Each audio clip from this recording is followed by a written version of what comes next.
Listo, bueno, ahí ya estamos grabando. Listo. Bueno, entonces ya estamos grabando. Voy a proyectarles acá primero que todo, pues como el derrotero, pues del material que vamos a ver el día de hoy, durante ese trimestre, pero antes, pues contarles acá, miren, acá tenemos todo lo que es el cómo se va a distribuir en este trimestre cada una de las competencias. Entonces, miren, por ejemplo, acá en esta primer fila. Ustedes van a ver la competencia con el profesor Freu y Trago de probar el producto electrónico según protocolo y pruebas y normativas. Conmigo vamos a ver controlar la calidad de los procesos de acuerdo con los requerimientos y normativas. Con el instructor Francisco van a ver mantener equipos electro y electrónicos según manuales y técnicas normativas. Eh, Transversal tenemos desarrollo de procesos de comunicación eficaces y efectivos teniendo en cuenta situaciones de orden social, personal y productivo. Y el bilingüe, que tiene también la asignatura eh, de bilingüismo, ¿vale? Eso sería como en este trimestre lo que van a ver. Y conmigo entonces vamos a ver esta competencia, la 1045, que es esta que está acá, que es controlar la calidad de los procesos. Entonces acá está, controlar la calidad de los procesos de acuerdo con los requerimientos y técnicos y normativos. Esa competencia se deriva en este resultado de aprendizaje que es la 220-60-10-45, que es preparar métodos de medición de acuerdo con los requerimientos técnicos. Ese resultado de aprendizaje está compuesto por tres actividades de aprendizaje, ¿ok? Uno, el primero, que es un cuestionario en línea, que lo vamos a ver el día de hoy. Luego eh, vamos a conocer el proceso de cómo vamos a resolver circuitos en mallas, que vamos a verlo en la próxima clase. Y vamos a hacer una prueba, en la guía nos piden una prueba una prueba de hacerle prueba de corriente o de consumo de corriente a la nevera. Pues también en la próxima clase vamos a explicar de qué se trata esa evidencia. Como lo que vamos a ver, como lo que vamos a ver está relacionado con mallas y con nodos, entonces yo lo que quise distribuir esta competencia en estas tres clases, en la del 27, en la del 10 y en la del 24 de noviembre.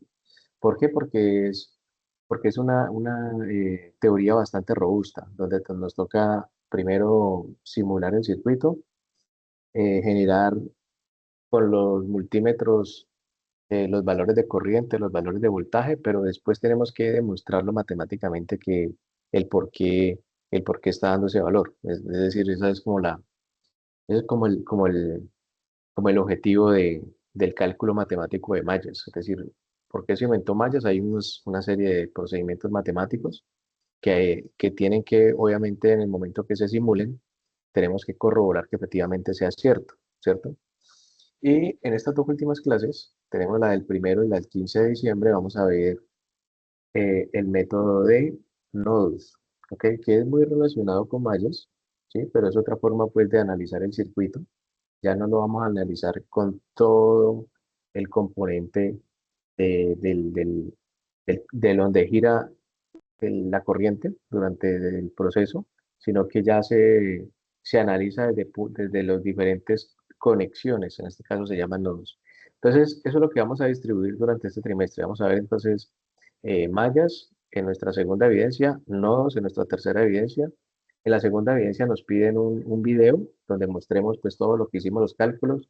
En la tercera nos piden eh, un informe, un informe escrito, ¿ok?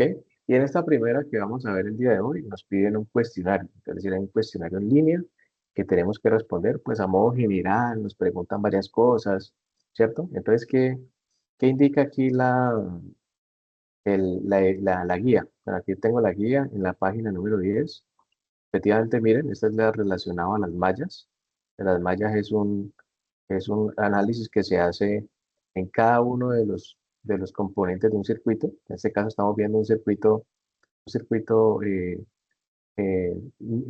mixto. Miren que aparece unos circuitos en serie aquí hay una resistencia en paralelo, ¿cierto? Pero entonces, en este caso, no resolvemos la R paralelo, sino que, o el R mixto, sino que simplemente lo que vamos a hallar con esto son los valores de voltaje. Entonces, simplemente lo que hacemos es proyectar la corriente que pasa en cada uno de los componentes y al proyectar cada uno de ellos es donde se conoce el tema de los métodos de mallas. ¿Ok? Entonces, en esta primera evidencia, lo que nos piden es que eh, verificar o constatar con el material de apoyo, empezar a indagar sobre todo este tipo de procesos, de procedimientos, de qué se trata, ¿cierto? A través de software, a través de simulaciones, hay mallas de 2x2, hay mallas de 3x3, ¿cierto? Entonces, eso lo vamos a ir viendo más en detalle en las próximas evidencias. Por el momento, pues, yo les quiero traer el cuestionario, es decir, unos puntos pues importantes para que tengan en cuenta con el cuestionario, pero cuál es el material de apoyo que tienen que pues definitivamente leer para poder enfrentarse pues a este cuestionario, es este material que se llama Cálculos y medición de magnitudes eléctricas y su aplicación, que es el material de apoyo, un material de 49 páginas que ya está cargado en Sajuna, ¿sí? Entonces, la idea es que lo leamos, entendamos y ya una vez leamos y comprendamos todo lo que aparece aquí, podemos enfrentarnos a ese cuestionario que está allá, ¿vale? Entonces voy a proyectarles acá el material de apoyo que les preparé para el día de hoy. Si tienen dudas, preguntas o inquietudes, porfa, me cuentan, ¿vale? Entonces, bueno, arranquemos mm, con el cuestionario, ¿ok? Entonces, bueno, este es hace relación al cuestionario. Entonces, primero que todo, pues vamos a hablar de modo general, pues de los que ya les comenté, las tres competencias. Antes que nada, pues reiterarles la bienvenida a todos ustedes, pues a este cuarto trimestre. Eh, Vamos a ver entonces en esta fase de ejecución, como les decía ahora en la tabla de Excel, vamos a ver la competencia 220-60-10-45, que es controlar la calidad de los procesos de acuerdo con los requerimientos técnicos y normativas. Esta competencia se deriva en tres partes. En este trimestre vemos una de ellas, que es esta, la 01, pero a medida que vamos viendo en los próximos trimestres, vamos ya uniendo todo esto a los temas de calidad. Es decir, a ver la calidad desde el punto de vista de un inspector de calidad. ¿Ok? Entonces, este es como el primer preámbulo de esta competencia asociada a la calidad y a los requerimientos técnicos y normativos. El resultado de aprendizaje en la 20, 60, 10, 45, regla 01, que es preparar métodos de medición de acuerdo con requerimientos técnicos y plan de calidad. ¿Ok? Entonces, como les decía, esta primera evidencia hace relación a un cuestionario de métodos de medición. Es un cuestionario en línea. El objetivo pues, de ese cuestionario en línea es evaluar el conocimiento sobre métodos de medición, eléctrica, técnicas de análisis, circuitos de nodos, circuitos de mallas. Actividad clave es importante la lectura del material de información y la presentación que yo les voy a hacer el día de hoy. Y una vez ya tengamos la grabación lista, el día de mañana les comparto pues la grabación para que puedan tener disponibilidad de este material. El material de apoyo, lo que les mencionaba ahora, pues indudablemente es el material de formación, pero además en la guía nos habla recomiendan un libro que se llama el libro de Introducción de Análisis de Circuitos de Boylestat. Ese libro también en el próximo correo yo se los comparto. Está el libro de Boylestat, de análisis de Boylestat. Entonces también se los comparto. Acá ahí hablamos general del tema de los circuitos en serie, circuitos en paralelo y también ya entran pues en materia de detalle todo lo que vamos a ver que son conexiones mallas, conexiones nodos, pues obviamente mucho más en detalle. Entonces aquí también se los comparto, es un libro bastante robusto, 928 páginas. Entonces los comparto el día que les mande el correo. Se los comparto yo creo que en línea porque es de 23 megas. Seguramente se los voy a compartir en línea para que ustedes lo puedan descargar, ¿vale? Es decir, en un drive. Bueno, entonces, y el tema de la referencia a la evidencia 2 que vamos a ver, que arrancamos a ver la próxima clase, se relaciona pues a utilizar los instrumentos de medición eh, para controlar la calidad del producto. Entonces, ¿cuál es como la entrega de esta evidencia número 2? Es hacer un video. ¿Listo? Entonces, en ese video, ¿qué se va a hacer?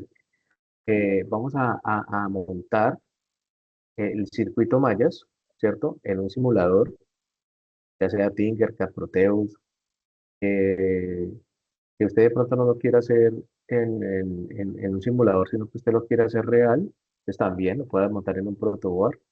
Pues la idea es que montemos unas resistencias debidamente distribuidas, tal como lo indica la guía, y entonces de esa manera identifiquemos cuáles son los valores de corriente y voltaje que nos arroja el circuito. Pero en la próxima clase les voy a explicar matemáticamente cómo llegamos a esos valores, es decir, a través de mallas, a través de Kirchhoff. Kirchhoff nos ofrece unos componentes importantes donde nos da unas ecuaciones o unos procedimientos para poder desarrollar circuitos de mallas y circuitos de nodos. Entonces la idea es que la próxima clase le empecemos pues a trabajar ahí, ¿vale?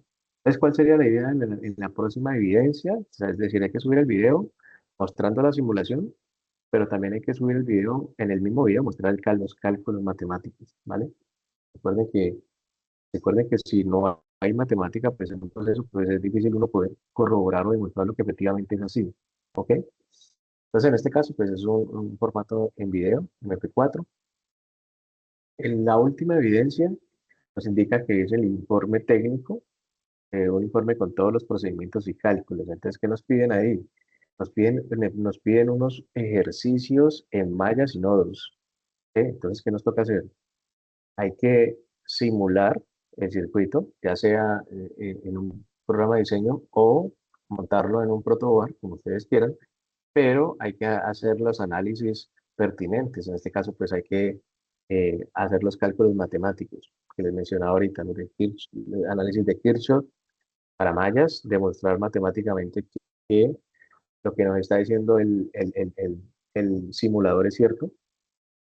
Entonces hay que colocar las imágenes de simulación, las mediciones matemáticas que ustedes hicieron o que van a hacer. Y finalmente, pues ese trabajo escrito pues, se transforma pues, en un PDF para poderlo entregar máximo de 15 páginas. ¿Ok? ¿Listo? Entonces, si tienen dudas, preguntas, por favor, me cuentan ahí. Entonces ya arranquemos entonces con el cuestionario. ¿Cómo abordar ese cuestionario de la primera evidencia? Es un cuestionario de 13 páginas, donde nos hablan a modo general, nos hacen preguntas, por ejemplo, sobre métodos de mallas, sobre métodos de nodos, ¿cierto? Pero también nos preguntan sobre temas de calidad, que son, que son la mejora continua, que es, por ejemplo, el Kaizen, ¿cierto? Entonces son situaciones que en el material de apoyo está, pero yo quiero traerle, pues, eh, toda esta teoría para que de alguna manera con estos ejercicios prácticos que les quiero mostrar hoy, o ejemplos prácticos, pues quede completamente claro, ¿vale? Entonces, inicialmente, pues, el análisis de mallas en un circuito. Entonces, miren que, como les mostraba ahorita, pues, en la otra imagen, esta es una imagen muy similar, miren que aquí tenemos dos fuentes de voltaje. Tenemos una fuente de voltaje de 5 voltios y tenemos una fuente de voltaje de 12 voltios. Pero además, si no tuviéramos estas resistencias acá arriba, diríamos que tenemos un circuito paralelo, ¿cierto? Con una resistencia de 1K, otra resistencia de 1K. Pero, miren que ya nos colocan una resistencia acá de 500, otra resistencia acá de 500 y una resistencia acá de 1K. Entonces, empezamos a ver que ya eso no es un circuito paralelo, ni tampoco es un circuito en serie, sino que es un circuito mixto, ¿cierto? Donde tenemos que en este punto, pues está afectado por esta resistencia, pero también está afectado por esta. Y esta línea que está acá también la afecta a esta resistencia, y así sucesivamente. Entonces tenemos algo que le llamamos estos puntos de conexión, que son los puntos de nodos, ¿cierto? Y cuando pues tenemos estos tipos de circuitos que se nos vuelve un poco más complejos para poder analizarlo a través de la ley de Ohm, entonces eh, Kirchhoff sacó una ley donde dijo, venga, estos circuitos hay que analizarlos de esta manera porque son diferentes. Entonces, ¿qué dijo Kirchhoff? Kirchhoff dijo, hay que plantear el flujo de las corrientes, ¿cierto? Entonces, lo primero que, cuando tenemos un circuito de esta manera, lo que tenemos es que eh, linear las corrientes. Entonces, decimos que esta es la corriente uno, mire que arranca desde esta fuente uno, pasa por esta resistencia uno, pero también pasa por esta resistencia 2. Sería la corriente uno. Y la corriente 2, entonces, la corriente 2 pasa por esta resistencia 2, pasa por esta resistencia 3 y también pasa por esta resistencia 4. Y la corriente 3, mire, pasa por esta resistencia 4, resistencia 5 y finalmente pasan por esta fuente. Entonces, él lo que dijo fue, planteemos el flujo de las corrientes y al final eh, vamos a volver esa función una función homogénea, ¿cierto? Entonces, uno como plantea una función homogénea cuando pone igual a cero. Entonces dice, plantéela y póngala igual a cero. Eso es lo que hay que hacer. Y entonces después se plantearon ciertas situaciones que matemáticamente había que poderlas resolver, y es que si vemos en esta resistencia 2 está afectada por la corriente uno, pero también está afectada por esta corriente 2, ¿lo ven? Mientras que esta resistencia 3 solamente pasa la corriente 2 y esta resistencia uno pasa la corriente uno, pero algo sucede con esta resistencia 2 que está en paralelo. Tiene la corriente uno y la corriente 2 que una está bajando y la otra está subiendo, ¿cierto? Y lo mismo pasa con la resistencia 4. Mire que tenemos la corriente 2 que baja y la corriente 2 que sube. Entonces, hay unas situaciones que matemáticamente había que empezarlas a revisar, a analizar, y eso fue finalmente lo que hizo Kirchhoff a través de este análisis de mallas, ¿ok? Entonces, frente al análisis de mallas, pues es una técnica fundamental que permite determinar las corrientes de un circuito eléctrico mediante el estudio de las tensiones en cada lazo cerrado del circuito, ¿cierto? En esta metodología se basa que Kirchhoff, la ley de Kirchhoff de los voltajes, el LKB, la ley Kirchhoff voltaje, establece que la suma algebraica de todas las tensiones en un lazo cerrado es igual a cero, lo que vimos ahorita. Entonces, colocan la función matemática y la igual a cero. Al aplicar esta ley sistemática a cada malla del circuito, podemos establecer un sistema de ecuaciones que nos permite calcular las corrientes desconocidas, ¿ok? Entonces, mire que yo aquí estoy empezando a plantear unas corrientes. Entonces lo que puedo decir es que cuando tengo unas eh, análisis de mallas por voltajes, lo que voy a encontrar son las corrientes. Y lo que definió Kirchhoff es que cada grupo de estos, en cada grupo de estos, le llamó a esto mallas. Entonces aquí hay una malla, hay otra malla y aquí hay otra malla. Entonces por eso se conoce como el análisis de malla, de mallas. Se conoce más que por la ley de Kirchhoff de voltaje, ¿ok? El procedimiento que incluye identificar todas las mallas, es decir, hay que analizar todas estas mallas, asignar corrientes, que fue lo que vimos aquí, miren, se asignó cada corriente, y aplicar el método de mallas considerando todas las fuentes y resolver el sistema de ecuaciones resultante. ¿Ok? Eh, entonces, de esta manera, nos van a dar tres funciones matemáticas. Por cada corriente nos va a dar una función matemática diferente. Entonces ahí es donde tenemos que empezar a analizar matemáticamente si tenemos una función de 2, una función de 3, si es una función de 2 por 2, las dos variables, y de dos filas, hay dos funciones con dos variables, se llama una 2 por 2, o si finalmente nos salen tres variables resultantes. En este caso, miren que salen tres variables, y entonces saldría por cada variable una fila matemática. Entonces nos saldría una ecuación de 3 por 3. Tres variables y tres filas cada uno. Tres filas, tres funciones matemáticas con tres variables. Entonces tendríamos una ecuación de 3 por 3. ¿Listo? Aquí el punto clave, las tensiones son válidas del análisis de mallas, permitiendo calcular las corrientes en cada enlace corriente. ¿Listo? Entonces, bueno, para hacer un resumen, entonces el método de mallas, primero que todo, pues, analiza las corrientes, y para ello pues se distribuyen cada una de las corrientes en sus respectivas mallas. Las funciones matemáticas se igualan a cero para poder analizar cada una de ellas. Y el procedimiento de mallas, pues lo que resulta pues obviamente en las incógnitas que finalmente logremos plantear aquí. ¿Listo? Entonces, este método de mallas pues lo analizaremos en detalle en la próxima clase, ¿ok? El siguiente método es el método de nodos. Ahorita ya vamos a ver de qué se trata el método de nodos. Entonces, el método de nodos ya no vamos a analizar toda esta malla completa, sino que vamos a analizar un punto específico. Entonces, mire que acá hay un punto y acá hay un punto, también acá hay un punto y acá hay otro punto.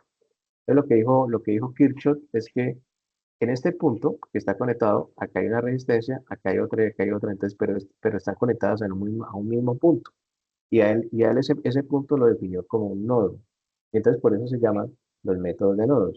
Entonces el análisis de nodos utiliza la intensidad de las corrientes para determinar las tensiones en cada punto del circuito aplicando la ley de corrientes. Y la suma de todas las corrientes que entran en un nodo es igual a la suma de corrientes que salen. ¿Listo?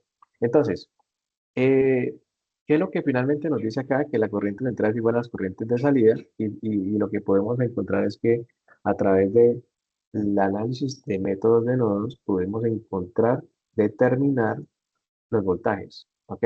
O sea que cuando yo analizo mallas, que es este circuito, yo encuentro corrientes, ¿ok? Cuando yo analizo mallas es porque voy a encontrar corrientes.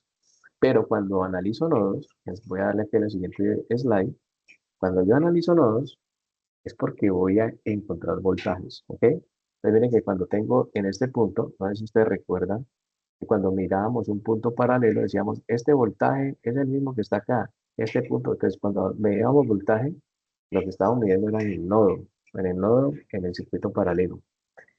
Eh, entonces mire que con nodos, mire que nos salen cuatro variables. Nos sale un nodo uno, nos sale este nodo 2, otro nodo 3 y acá finalmente el nodo 4. Entonces, nodo uno y nodo 4 tienen relación a las fuentes de tensión. ¿Ok? Entonces, para hallar voltajes, yo utilizo nodos. Y para hallar corrientes, yo utilizo el método de mallas. ¿Vale? Entonces, como les decía, pues en la próxima clase vamos a analizar el caso por método de mallas inicialmente. ¿Vale? Magnitudes eléctricas. Entonces, el cuestionario nos pregunta qué es una magnitud eléctrica. Entonces, una magnitud eléctrica es prácticamente un proceso físico cuantificable que ocurre en circuitos eléctricos. Entonces, son magnitudes o son propiedades fundamentales que podemos medir, analizar para comprender el comportamiento de los sistemas eléctricos. Esa es una magnitud.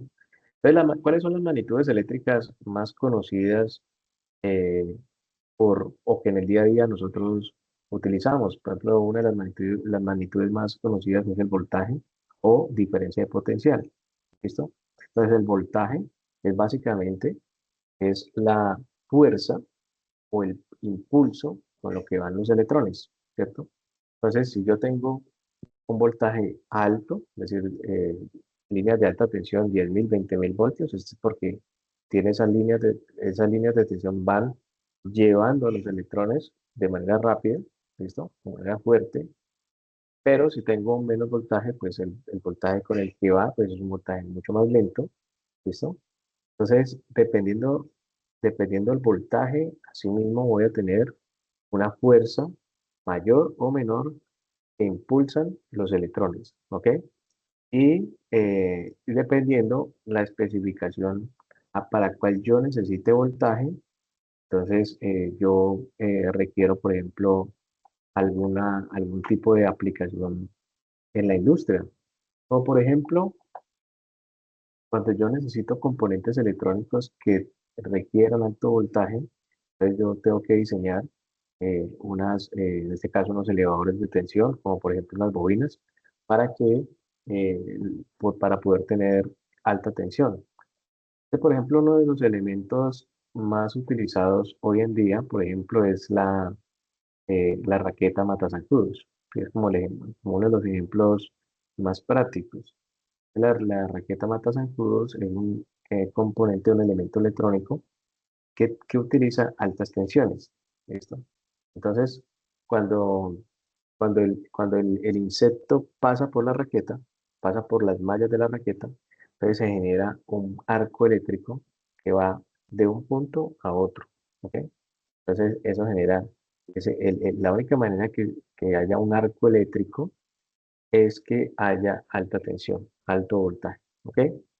pero no tengo alta corriente, es decir, el amperaje, que es la segunda magnitud, la corriente es muy pequeña. ¿Listo? Por eso de pronto ustedes no han escuchado a alguien de que de pronto, debido a la raqueta mata zancudos, alguien lo hayan llevado para una clínica o algo de urgencias, primeros auxilios. ¿Listo? Porque tuvo una descarga eléctrica con la raqueta. ¿Quién de pronto me da un ejemplo de elemento de alta tensión, así como la raqueta, que utilicemos o que algunas personas utilicen en el día a día? ¿Alguien de pronto quisiera como aportar algún elemento de alta tensión, así como la raqueta?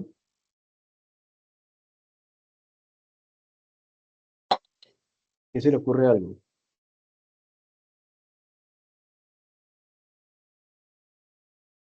¿Mm? ¿A nadie? ¿Cómo callado hoy? ¿Cuál es la pregunta, profe? Señor, ¿Cerco eléctrico? un cerco eléctrico, sí, claro, un cerco eléctrico, cuando alguien de pronto se va a subir a un cerco eléctrico, lo que hace es recibir una descarga eléctrica, ¿cierto? Otro ejemplo, quién de pronto tiene un ejemplo de un componente que tenga alta tensión, así como la raqueta? ¿Qué se le Los ocurre algo? taser, profe. No, ¿La qué? los taser. Los taser. Sí, qué buen ejemplo, claro. Miren que los taser son unos, unos componentes con unos postes metálicos, ¿cierto? Y en el momento que se oprime el botón, entonces el arco salta de un lugar a otro, ¿sí? O, por ejemplo, las pistolas eléctricas que están utilizando la policía, más que todo la policía en Estados Unidos, que genera una descarga eléctrica de alta tensión y pues obviamente lo que hace es inmovilizar la persona por algún momento para poder, no, para poder colocar las esposas, ¿cierto? Pero por ejemplo, mire que el taser también es un ejemplo de que salta de un lugar a otro y la única manera que un elemento me salte de un lugar a otro es porque tengo alto voltaje, ¿listo? O alta tensión. Entonces, mire que yo necesito elevar el voltaje para que el voltaje salte de un lugar a otro. Obviamente, la distancia está asociada a la cantidad de voltios. O sea, yo tengo 10.000 voltios y tengo una distancia X, pues la puedo saltar. Pero si la distancia empieza a aumentar, pues con ese voltaje que tengo no voy a poder saltar de un lugar a otro, es decir, no voy a poder generar el arco de un lugar a otro, ¿ok? Entonces, dependiendo también del nivel de tensión, pues así mismo podré saltar de un lugar a otro. Eso también se ve mucho en los sistemas automotrices, por ejemplo, en los carros o en las motos, en los sistemas de, de la chispa, ¿cierto? Entonces, la bobina genera alta tensión, genera alta tensión, eh, y en el momento que genera la alta tensión, entonces esa tensión llega a la bujía salta la chispa y se genera internamente pues el trabajo pues en el motor, ¿cierto? Para entender que también se utiliza altas tensiones en el sistema automotriz en la bujía, pero no se utiliza alta corriente, realmente lo que se utiliza ahí son baja corriente, es decir, se necesita fuerza, se necesita velocidad cuando tengo voltaje, pero para impulsar los electrones, pero el voltaje no tiene relación con los electrones, si la cantidad de electrones que llevo o no. Quien tiene relación con los electrones, en este caso ya sería la segunda magnitud, que es la corriente. La corriente eléctrica es la que sí me define cuán cantidad de carga eléctrica va en ese conductor. Entonces, si yo, por ejemplo, no es lo mismo tener un amperio, es decir, una carga eléctrica con esos electrones de un amperio, a tener 10 amperios. Lo que quiere decir es que con 10 amperios, pues tengo más carga eléctrica generada por los electrones que por un amperio. ¿Listo? Entonces, ¿en qué componentes eléctricos yo puedo tener más corriente? Es decir, yo hay, por ejemplo, componentes que yo no necesito altas tensiones porque ya vimos cuáles son los componentes que yo necesito altas tensiones. La raqueta, el taser, la chispa de alta, la bobina pues para chispa alta en el sistema automotriz. Pero ahora la otra pregunta es, ¿qué componentes yo necesito entonces corriente? donde yo requiero corriente y no requiero tanto voltaje. ¿Qué creen ustedes? Motor de Puede arranque. ser una batería. Sí, ¿alguien por allá escuché motor de arranque? Motor de arranque. Sí, miren que, bueno, en los que de pronto no conocen el sistema automotriz, el motor de arranque es un motor que genera el giro del motor, ¿cierto? O sea, el motor está estático, eh, entonces cuando recién se inventó el motor, lo que había era una manivela que giraba, no sé si de pronto alguien vio unas películas viejas que cogían y giraban el motor y prendía, o en los aviones antiguos lo que hacían es le giraban la hélice y el motor prendía. Y entonces después se inventó el motor de arranque que básicamente lo que hacía era lo mismo, hacer girar el motor para que él prendiera. El motor de arranque lo que hace es genera obviamente el giro del motor, ¿cierto? Porque se ancla en el motor para que gire. Y en el momento que ya le quito el start, pues el motor de arranque se desacopla. Pero para que el motor de arranque gire, yo necesito un buen amperaje. Entonces, por eso los cables que van conectados a los motores son cables que tienen un diámetro grande, ¿cierto? Pero miren que yo ahí no necesito voltaje, yo necesito es amperaje, ¿cierto? Entonces el amperio, o sea, la carga eléctrica, los electrones, lo que me generan es fuerza, o sea, es decir, me generan fuerza de movimiento. Entonces, miren que yo ahí necesito más corriente y no necesito voltaje, ¿listo? Necesito que me hagan un trabajo, que me giren ese motor, entonces necesito aplicarle más carga eléctrica. Entonces ahí es donde ya tengo que definir en el momento pues de hacer el circuito qué voy a hacer con el componente o qué va a hacer el componente. Y después de definir qué va a ser el componente, tengo que definir entonces los componentes que vamos a utilizar. Y vamos a utilizar componentes de 3 4 amperios, entonces tengo que poner elementos mucho más robustos. Si voy a trabajar con menos de 1 amperio, pues elementos que no sean tan robustos. Eso mismo también hay que tenerlo en cuenta en el momento que elaboremos una fuente de voltaje. ¿La fuente de voltaje para qué va a trabajar? ¿O qué va a mover? No, la fuente de voltaje pues va a mover varios motores. ¿No? Entonces yo tengo que hacer una fuente de voltaje grande, con un buen transformador, con unos buenos diodos, con unos buenos condensadores, ¿cierto? Para que me soporten, me soporten un buen amperaje.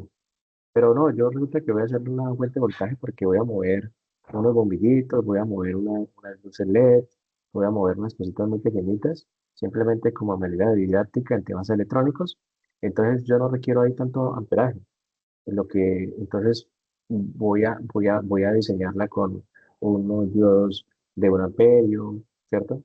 Un transformador de 1 amperio. Entonces viene que dependiendo pues la especificación para cuál yo vaya a desarrollar un producto, asimismo pues voy a tener que utilizar o no componentes de diferente envergadura, ¿ok? El tema de las resistencias, pues esta otra magnitud eléctrica que es la oposición al paso de la corriente, ¿ok? Ellas lo que hacen es generar una caída de voltaje en cada resistencia, dependiendo del valor de la resistencia. Entonces, de esa manera me pueden regular, eh, proteger circuitos eléctricos, como el caso, por ejemplo, de diodos de LED. Entonces puedo proteger diodos LED gracias a las resistencias, pero también puedo proteger otros componentes electrónicos que son susceptibles a daños si yo les aplico altas corrientes, ¿ok? Y la potencia, pues, es la capacidad, pues, de hacer un trabajo, es una unidad de tiempo, medida en vatios, la capacidad de hacer un trabajo de cualquier componente. Si yo, por ejemplo, tengo un cargador de batería con tantos batiajes, entonces un cargador de batería robusto. Si por ejemplo tengo un cargador de batería para un carro eléctrico, pues ahí tengo que tener un cargador de batería con X especificaciones, ¿vale? Y esas especificaciones están asociadas a la unidad o magnitud, que en este caso es la potencia. Y en este caso, pues si hablamos en términos eléctricos, pues son los vatios, ¿ok? Esas serían como las 4 magnitudes eléctricas principales que influyen en los procesos físicos medibles, ¿ok? La intensidad de la corriente, por lo que vimos ahorita. Entonces, la intensidad de la corriente se define como la intensidad de corriente es la cantidad de electrones que atraviesan por un conductor, ¿ok? Entonces, por ejemplo, a medida que se genera más carga eléctrica, entonces yo puedo identificar que hay más corriente. Y eso obviamente lo puedo corroborar en el momento que yo haga la medición con mi multímetro. Cuando yo tengo componentes que me generan más corriente, como por ejemplo motores, como por ejemplo resistencias, pues obviamente el consumo de corriente se aumenta y la cantidad de carga eléctrica que pasa por el conductor es mayor a que si yo, por ejemplo, tuviera componentes de menor carga eléctrica, ¿ok? Entonces, por ejemplo, ¿qué resistencias me generan un alto consumo de corriente a través del conductor? Por ejemplo, resistencias, las calentadores de agua, por ejemplo, si yo vivo en una parte donde hace mucho frío, entonces yo me quiero comprar un calentador de agua eléctrico pues para la ducha, entonces ese tipo de calentadores pues consumen mucha corriente porque ellos finalmente se colocan al rojo vivo, ¿listo? Y en el momento que pasa el agua, lo que hace es calentar el agua pues para que salga pues para el consumidor. Lo mismo, por ejemplo, si tengo, por ejemplo, por lo regular el calentador más conocido es el de las, el de las hacerlas del manicure y pedicure. Entonces, se utilizan ese tipo de calentadores pues, para poder eh, realizar ese tipo de procedimientos. También, por ejemplo, los motores también generan alta consumo de corriente. Los motores, por ejemplo, de los ventiladores, los motores de la lavadora, mm, las resistencias, por ejemplo, para hacer los sándwiches, eh, el secador de cabello. Tendré que el secador de cabello tiene también una resistencia que se coloca al rojo vivo y en el momento que se prende el ventilador, lo que sale es aire caliente por por cada uno de los componentes, ¿vale? Entonces, dependiendo pues la cantidad de intensidad de corriente eléctrica, así mismo, es la cantidad de electrones que pasan pues por el conductor, ¿ok? La unidad de medida de la intensidad de la corriente pues son los amperios y se escribe con la letra A, ¿ok? Con la letra A. Matemáticamente, la corriente se expresa como la cantidad de carga eléctrica, mire, es que son los columbios, que es la cantidad de carga eléctrica, la Q, por la unidad de tiempo, la unidad de segundo. O sea, a medida que pasa más carga eléctrica por, por segundo, asimismo se aumenta la corriente. Eso finalmente es lo que ve o lo que mide el multímetro. En el momento que yo coloco el multímetro en serie al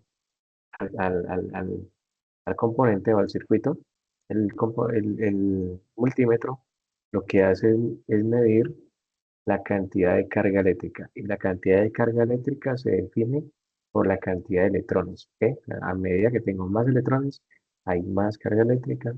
Si tengo menos electrones, tengo menos carga eléctrica. ¿Ok? Y los tipos de corriente, entonces tengo corrientes DC, son corrientes, si lo vemos en el osciloscopio, son señales lineales.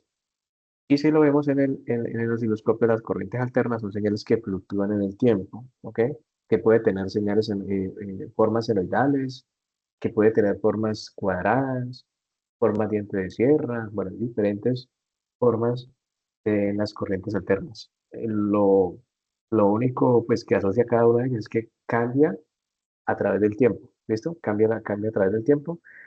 Entonces es muy difícil identificar en qué punto qué voltaje tiene en X tiempo, porque ella en cualquier momento está cambiando. ¿Entiendes?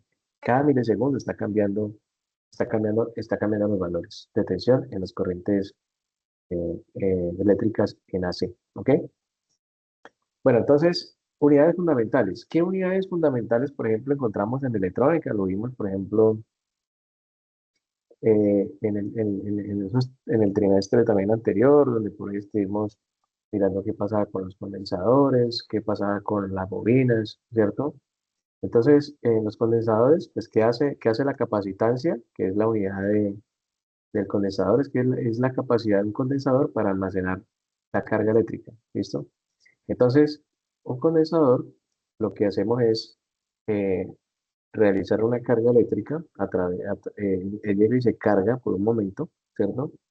Y llega un momento que se descarga, es decir, se carga completamente y se descarga. Entonces, finalmente lo que hace es que las corrientes que vienen rizadas o corrientes que vienen con señales eh, alternas, ¿sí? Variantes en el tiempo, lo que hace el condensador es suavizarlas, ¿vale? A través de ese tipo de funcionamiento que él tiene, ¿ok?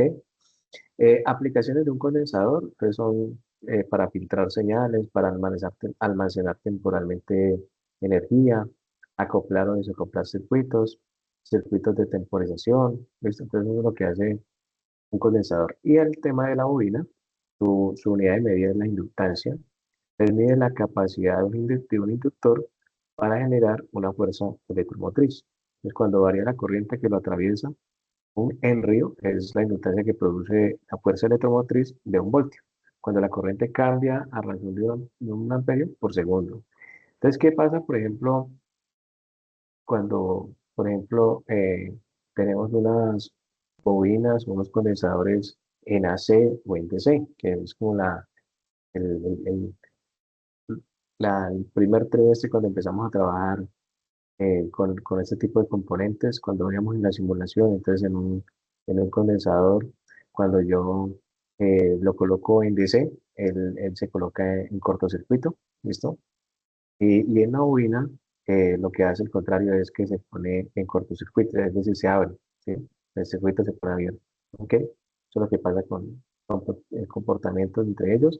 Y finalmente, electrónicamente y matemáticamente, el condensador y la bobina se han comportado inversamente. Es, por ejemplo, cuando los medimos en AC, cuando trabajamos con ellos en AC, vemos que para aplicarles los valores encontrar los valores de reactancia capacitiva y la reactancia inductiva, entonces unos tienen los desfases de 90 grados positivos y el otro tiene los desfases de 90 grados positivos con respecto a la corriente. Es decir, tiene los valores cada uno de los comportamientos inversos, tanto el condensador como la bobina, ¿vale? Eh, ¿Cuáles son las ventajas? ¿Cuáles son las ventajas? Otra de las preguntas que se puede salir ahí en el cuestionario es, ¿cuáles son las ventajas de la simulación? Está ahí obviamente unas ventajas significativas porque cada vez más, eh, cada uno de los circuitos que se están desarrollando, que se están elaborando, el primer paso que se está o que se debe hacer es realizar la simulación. ¿Por qué? Porque obviamente con esto garantizamos el buen comportamiento de los circuitos eléctricos y electrónicos. Entonces, por ejemplo, mire que tenemos unas ventajas de simular cualquier circuito antes de realizar el montaje. Entonces, el primero es reducción de costos en prototipado.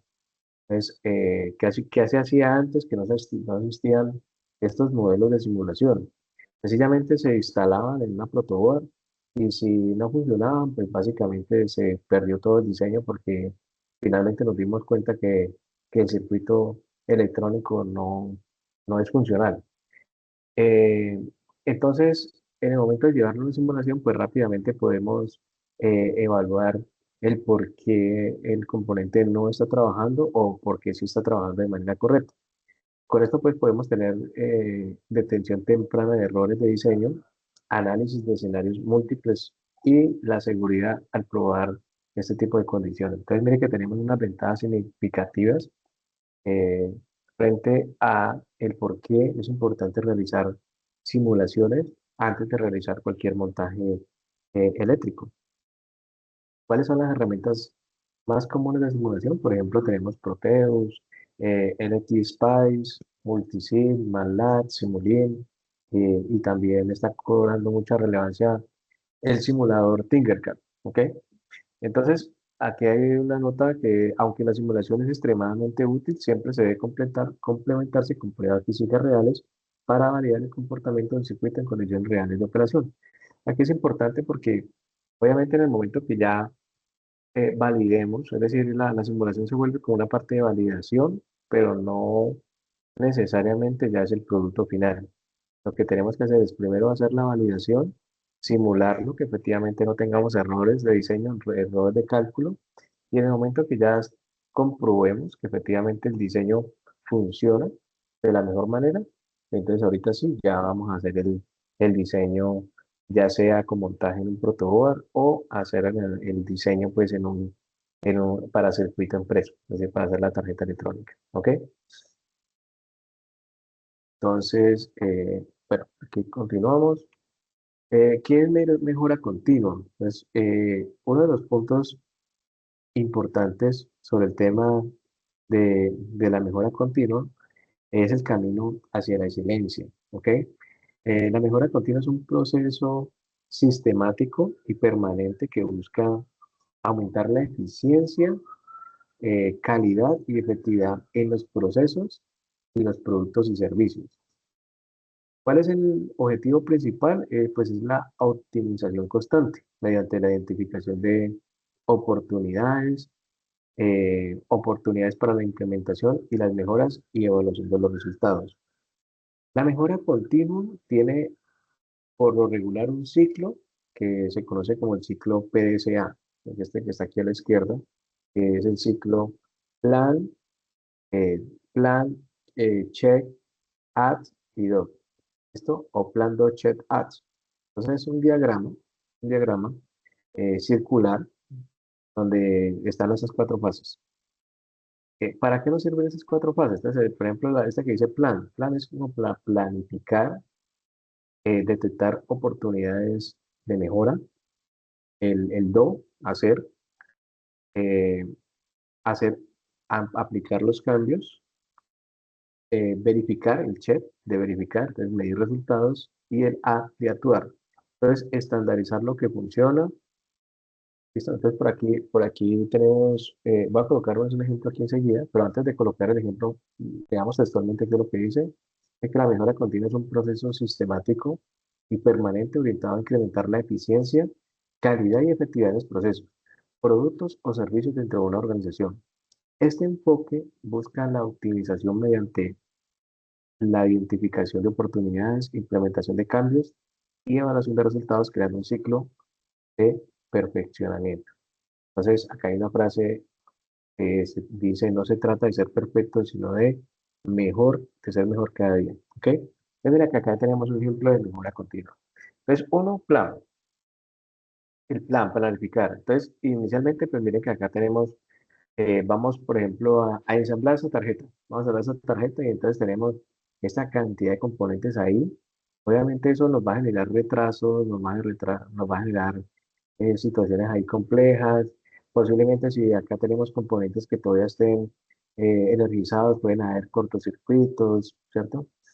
Entonces nos van a traer todo una serie de inconvenientes, incluido temas de costos, pérdidas pues de dinero pues por tener esta situación así. Y obviamente pues aquí entraría una mejora continua. Entonces, lo primero es identificar el problema y proponer una mejora. Entonces, el ejemplo, pues, el taller de electrónica, los estudiantes tardan demasiado tiempo en montar circuitos electrónicos. Es una problemática, ¿cierto? Entonces, ¿cuál es la acción? Entonces, se analiza la causa, se planea entonces reorganizar el área de trabajo y etiquetar los componentes. Entonces, el do en hacer es implementar la mejora a pequeña escala. Entonces, durante una semana se prueba la nueva organización, el material, se usan bandejas rotuladas, se usan bandejas etiquetadas, ¿listo? Y empezamos a medir los tiempos, porque mire que dice, durante una semana se prueba la nueva organización, entonces empezamos a mirar tiempos de registros que teníamos antes con los tiempos que teníamos ahora, y obviamente pues empezamos a ver una mejoras rápidamente en cuestiones de economía de tiempo. Entonces, mire que aquí tenemos ya la propuesta del ciclo PDCA, donde pues se etiquetó pues los componentes, entonces se encuentran rápidamente, es más un diodo rojo, un diodo verde, aquí está transistor, entonces rápidamente podemos encontrar componentes. Entonces, evaluar los resultados y comparar el objetivo inicial. Entonces, lo que les decía ahorita, pues se hacen comparativos de tiempos y definitivamente se logra establecer que hay una reducción significativa de tiempo. Entonces, en este caso, se midió el tiempo promedio, se redujo en un 25% del tiempo, ya que los estudiantes se encuentran más rápido los componentes y el ensamble se hace mucho más rápido. El 4 punto es act, que es de actuar, entonces se estandariza la mejora o ajustar si es necesario, es decir, si en el momento de hacer la medición de tiempos se identifica que de todas maneras falta como más oportunidades de mejora, pues se sigue mejorando Y finalmente, pues se adopta la nueva estrategia, en este caso, la forma de organizar pues todos los componentes de la mejor manera. Entonces, finalmente el ciclo PDCA permite mejorar de forma constante y controlada, garantizando que cada cambio aporte resultados y medibles y sostenibles. ¿Ok?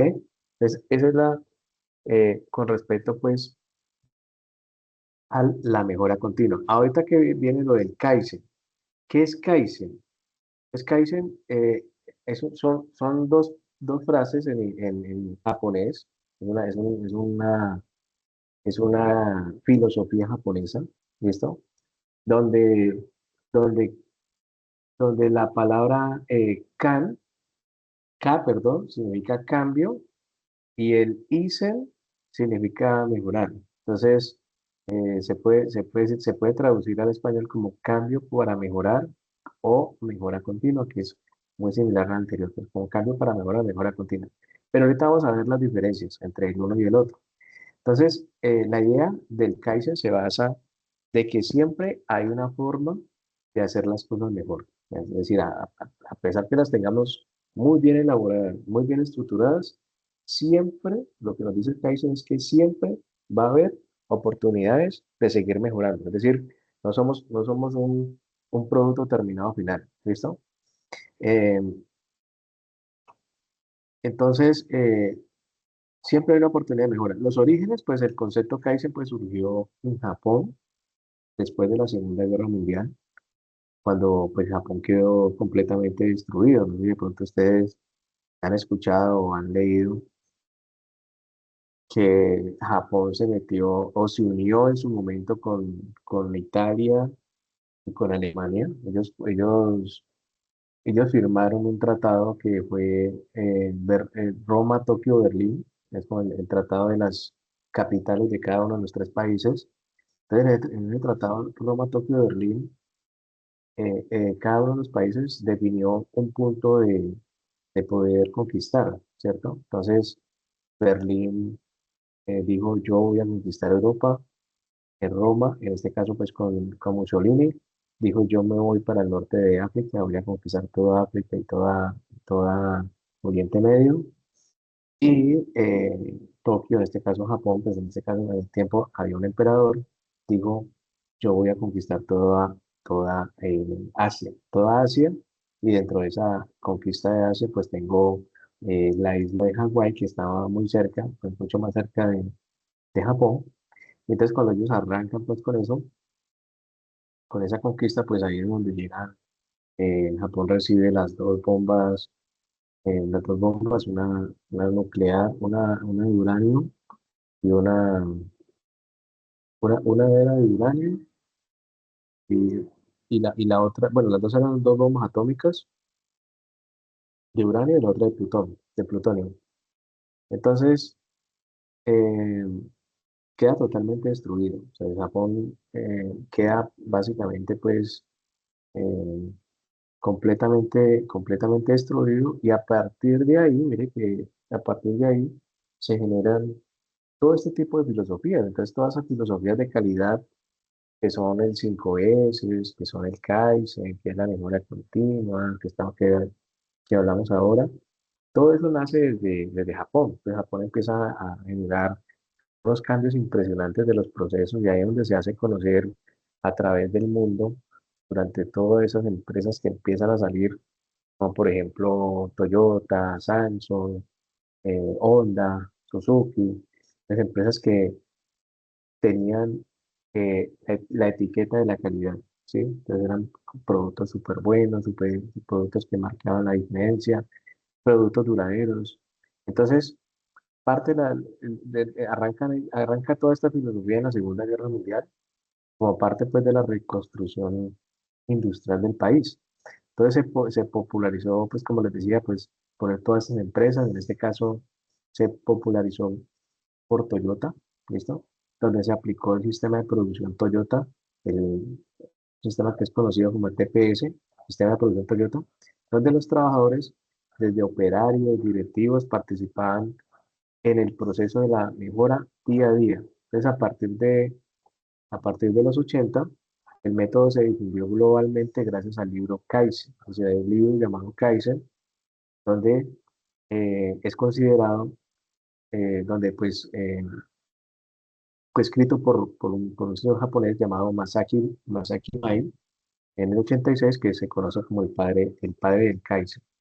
Entonces, ¿qué tiene? Pues una mejora continua, que son pequeños avances constantes, sostenibles, que los cambios esporádicos, participación de todos, es decir, en el Kaizen todos participan, todos aportan ideas, eliminación de desperdicios, entonces reducir tiempos muertos, errores, movimientos innecesarios, exceso de inventario, trabajo en equipo, colaboración de comunicaciones, disciplina. Entonces, generó todo ese tipo de oportunidades de mejora. Y entonces aquí tengo pues unos principios fundamentales. Entonces la mejora es un proceso continuo, nunca termina. Pequeños cambios acumulativos generan grandes resultados. Todos los miembros del equipo pueden contribuir. Siempre hay espacio para optimizar. Y la complacencia es el enemigo de la excelencia. ¿Ok? Entonces, la complacencia es como conocemos por ahí como la zona de confort, ¿cierto? Como estar ahí tranquilo, como que no me mueve aquí, como que yo estoy bien. Eso dice que es el enemigo número uno de la excelencia. Entonces tenemos como el estado actual, funciona aceptablemente, hay un análisis, se identifican oportunidades, mejora, implementación de los cambios y una excelencia que es superar las expectativas. Entonces miren que aquí tenemos otro ejemplo, el antes y después. Entonces, las observaciones de equipo, entonces los aprendices y el instructor identifican juntos los problemas principales. Entonces, que ellos se basan en la participación de todos y no solamente del instructor, del supervisor, sino de todos. Miren que encontramos pues una zona que está muy llena de desperdicios, donde hay lugares, hay cajas donde no debería haber cajas, hay cosas completamente desorganizadas, ¿cierto? Entonces, se marcan las mesas oportunidades. Entonces, se van a marcar, por ejemplo, mesas con etiquetas, herramientas. Mire que ahí viene parte de lo que vimos en la mejora continua. Una de las etiquetas va por ahí, pero el Kaizen encierra mucho más. Es decir, no solamente es la cajita que vimos ahorita, sino que no solamente adicional, pues hay que eliminar material que no se necesita, ¿sí? Entonces, después de una semana, los tiempos de preparación se redujeron un 30% más de pérdidas materiales, el ambiente de trabajo es ordenado, las mejoras se documentan, se comunican a todos, se revisan semanalmente para seguir ajustándose. Acá hay una conclusión, dice que el Kaizen promueve una cultura de mejora continua de las personas con pequeños cambios diarios que suman grandes resultados, mientras que el PDCA, que vimos ahorita, es una metodología cíclica y estructurada. El Kaizen es una filosofía, ¿listo? Entonces, básicamente, el Kaizen llevó, por ejemplo, el tema del reciclaje, a darle, por ejemplo, colores a los puntos, que son los colores azul, café. Básicamente es el tema del orden del Kaizen. Del Kaizen también nació el tema de 5S, que todo debe estar completo, que debe estar limpio, que debe estar ordenado. O sea, es muy similar al tema del Kaizen. O sea, básicamente el Kaizen es una filosofía, ¿vale? Esa es la diferencia entre lo uno y el otro. Finalmente, finalmente aquí tenemos el último slide que asocia a la evolución constante de la electrónica. Entonces, ¿cuáles son los productos electrónicos? Yo pensaría que son los que más están en constante evolución. Y eso lo vivimos nosotros en el día a día. Por ejemplo, si ustedes miran sus celulares, muy pocos son los que quizás tengan el mismo celular de hace 6 7 años, ¿cierto? Ya prácticamente nos acostumbramos a que cada 3 o 4 años, si no es menos, algunas otras personas estén cambiando de celular. Ya, por ejemplo, ya cuando tienen 3 4 5 años, empezamos a ver que el celular se volvió más lento, que ya no le cae la información, o que, las, o que la cámara ya no toma buenas fotos, porque las otras cámaras ya salieron las mejores. Entonces, obviamente eso tiene asociado temas de obsolescencia programada, pero también tiene mucha relación a la evolución que vienen dando este tema de la electrónica. Viene muy rápido esta evolución, esta actualización de la tecnología. Entonces, por ejemplo, uno de los puntos que hoy día pues se está viviendo y se está escuchando en el tema de la militarización, miniaturización, donde los componentes cada vez son más pequeños, pero no por ello dejan de ser potentes, ¿listo? Entonces, por ejemplo, estamos viendo cada vez más, escuchamos que los circuitos integrados, por ejemplo, la inteligencia artificial, que están hablando ya en los órdenes de los nanómetros, esos componentes electrónicos muy, muy pequeños que ya difícilmente pues, se podrán llegar a reparar o peor aún, pues poder retirarlos o montarlos, porque son componentes que ya ni siquiera con el microscopio convencional se pueden observar tan fácilmente. ¿Listo? Eficiencia energética, entonces diseños que consumen menos energía mientras mantienen o mejoran el rendimiento. Ya estamos hablando del tema de la conectividad, entonces vamos a tener ya elementos, sensores, componentes, donde ya tenemos la integración del IoT, que se conoce como el Internet de las Cosas, donde hay componentes que básicamente se pueden conectar desde cualquier lugar del mundo, donde ya tenemos cámaras web que ya se conectan en línea y te puedes conectar desde tu casa, puedes ver desde tu trabajo, puedes ver qué está pasando en tu casa a través de estas conexiones, o desde tu celular puedes ya controlar el el flujo de agua desde tu casa, o puedes desconectar desde tu celular la corriente de tu casa, es decir, todo ese tema de la sensórica del Internet de las cosas, pues está trayendo cosas increíbles asociadas pues obviamente al tema de la domótica y también asociadas pues al tema de la industria.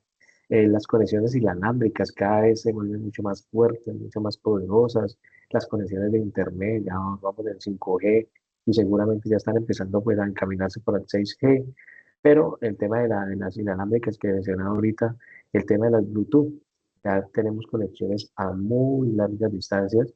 Antes cuando recién salió el Bluetooth, uno o dos, no soportaba más de 1 metro o 2 metros de distancia. Después de 2 metros de distancia ya había desconexiones o ya había, si tú conectabas un parlante de Bluetooth 2 o Bluetooth 3 y te separabas 2 o 3 metros del componente emisor, entonces ya generaba una interferencia, pues tenías prácticamente que tenerlo muy cerca. Ahora, por ejemplo, con el Bluetooth 5.0, él te soporta hasta 50, 70 metros de distancia. Entonces ya son situaciones, obviamente, que puedes hacer conexiones mucho mejor sin tener esos impedimentos de la distancia. Eh, y el tema de la sostenibilidad, entonces, pues cada vez más está el tema de la lucha por los RAEs, que son los residuos, los residuos de aparatos electrónicos. Entonces, cada vez más lo que están buscando es que no haya este tipo de materiales y que si hay materiales sean reciclables, que sean respetuosos con el medio ambiente. Entonces, básicamente es como la actualidad de hoy en día.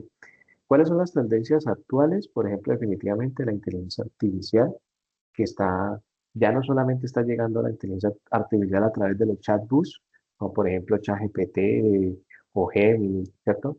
Sino que ya también se están empezando a adaptar la inteligencia artificial a través de los dispositivos electrónicos, que ya vienen incluidos ahí. Entonces ya el equipo electrónico te va diciendo cuando tienes una reunión, te hace recordar de alguna situación, vea que en 10 minutos tiene que tomar la pasta o que tal cosa, bueno, todo este tipo de inteligencia artificial se está volviendo muy inclusiva con el ser humano, hasta el punto pues que se empieza a volver muy dependiente pues el ser humano de este tipo de tecnologías.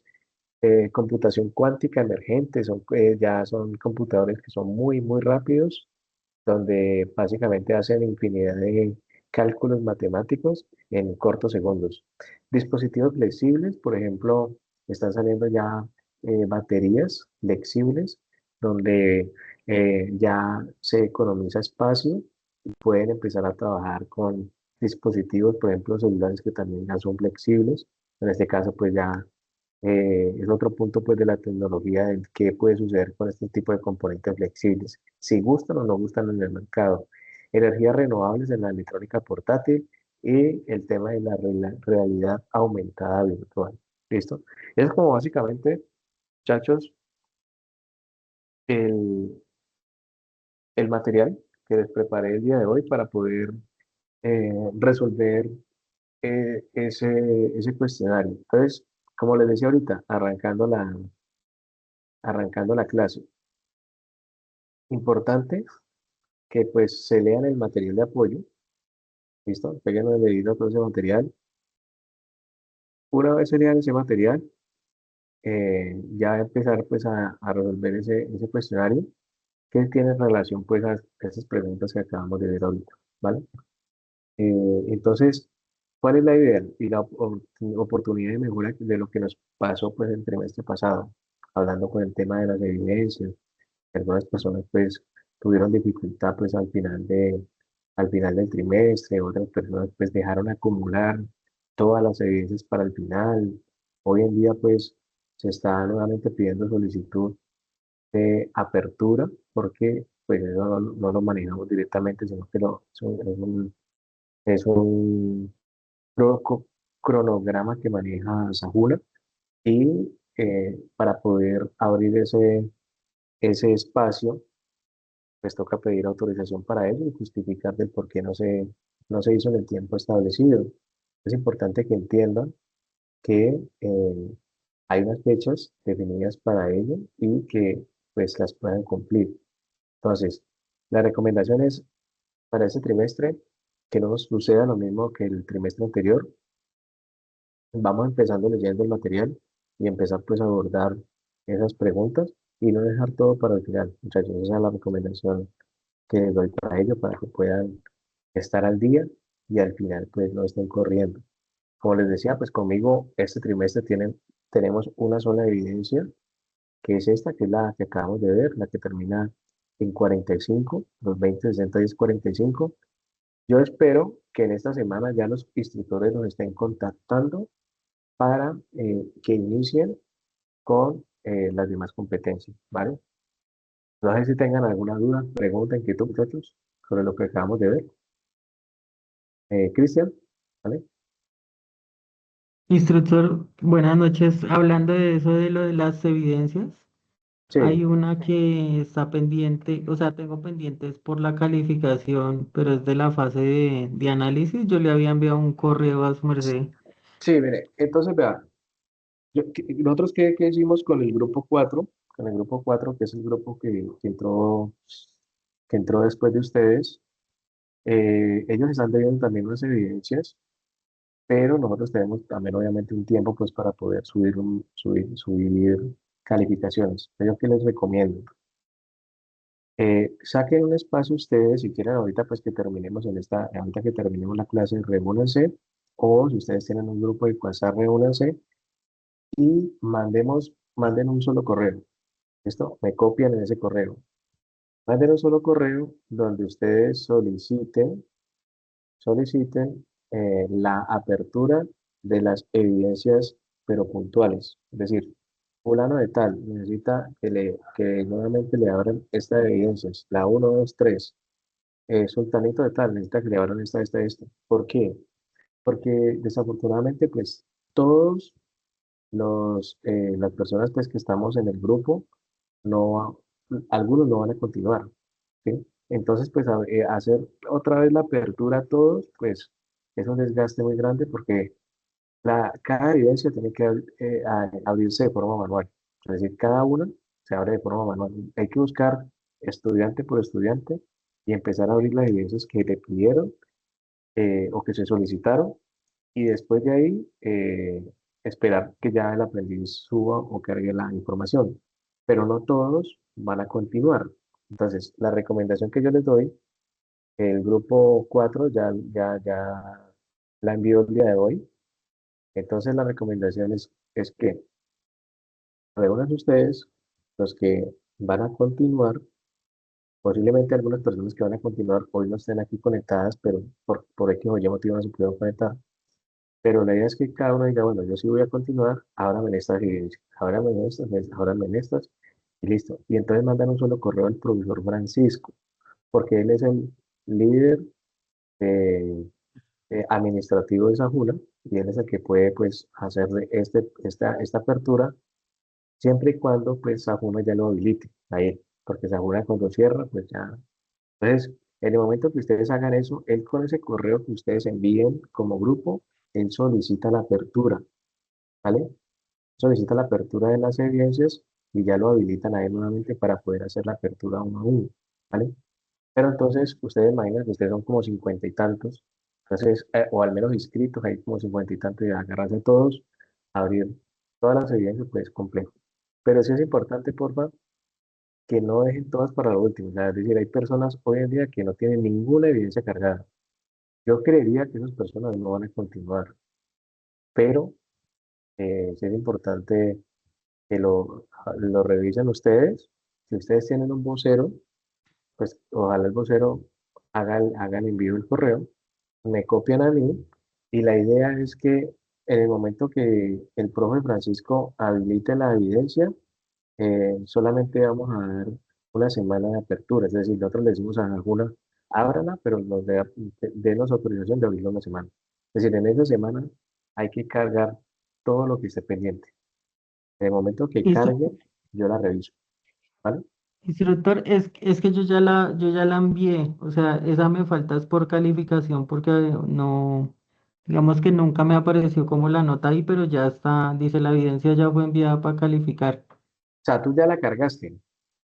Sí, señor, sí, hace Ah, ratico, pero bueno. yo siempre miro y no, o sea, nunca ha tenido calificación. Bueno, si tú ya la cargaste, pero la cargaste hace poco porque yo la última vez que envié el correo creo que fue hace como unos 15 días, como 10, 12 de Sí, octubre. no, ¿En ese digamos que momento no la habías enviado? en el correo que su merced envió, sí aparece ya como la calificación, pero en la plataforma Sajuna me aparece que todavía no está calificada. Qué raro, o sea, es decir, en la que yo les envié sí está calificado, Sí, en pero el en Sajuna no. Excel. En Sajuna no aparece ahí la rayita. Es la única que me hace falta como por calificación. Bueno, yo lo miro ahorita. Si quieres, escríbeme al WhatsApp para que me recuerdes y mañana lo miro, ¿vale? Bueno, mañana no puedo, mañana estoy todo el día en presencial. El miércoles. El miércoles lo miro. ¿Listo? Y lo miramos porque yo precisamente lo que hago es descargar de Sajuna ese Excel, lo descargo y ese es el que les comparto a ustedes. ¿Ok? Pero de todas maneras escribe para yo tenerte ahí y el miércoles lo miro, a ver qué pasó. Si fue que no cargó, bueno, pero eso me parece raro porque yo descargo el Excel. Ese es el que yo les envío, es una descarga del mismo Sajuna. Entonces, bueno, para los que no lo hayan cargado, es decir, para las personas que no han cargado la evidencia, o que se les devolvió, o sea, es decir, los que se les devolvió están en color amarillo, o los que no lo cargaron, pues eso que les dije ahorita. Una sola persona más del correo solicitando a dos, tres, cuatro, cinco personas. Estas son las personas que requieren nuevamente la apertura de la evidencia, el nombre de la evidencia tal cual, para que el profe Francisco le quede fácil de identificarla, cuál es el número, y eh, él haga la apertura. ¿Vale? Listo, muchachos. Bueno, muchachos, entonces eh, nos vemos entonces dentro de 8 días, ¿parece? Si yo mañana Dios mediante les envío el material junto con la grabación del día de hoy.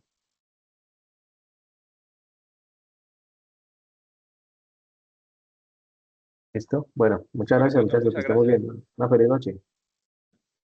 Gracias igualmente por usted y compañero. Bueno, Feliz hasta noche. luego.